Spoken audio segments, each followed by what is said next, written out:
దైవ మర్మములు.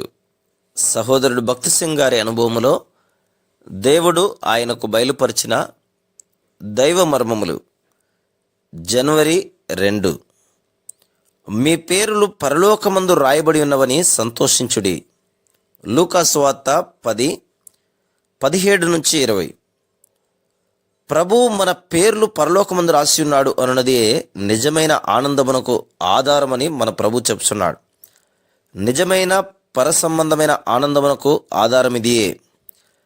ఇదే సత్యము మనకు చెప్పనాశక్యమును మహిమాయుక్తమునైన ఆనందమును కలిగించును. అనగా ఆ ఆనందమును ఎవరునూ మన యొద్ద నుండి తీసివేయలేరు. ఇదే ఆ ఆనందం యొక్క ప్రారంభము. హింస కానీ, వ్యాధి కానీ, దారిద్ర్యము కానీ, శ్రమ కానీ మరి ఏదియు ఇట్టి ఆనందమును తీసివేయజాలదు. యేసుక్రీస్తు ప్రభు జీవగ్రంథమందు నీ పేరు రాసి ఉన్నాడా? మేకులు గుర్చబడిన తన చేతులతోనే రాసి ఉన్నాడా?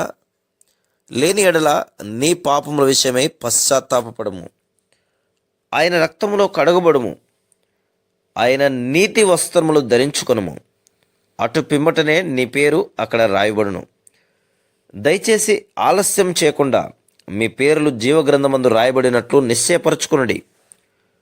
ఆయన రక్షణ వస్త్రములు నాకు ధరింపజేసి ఉన్నాడు. యెషయా గ్రంథం 61:10.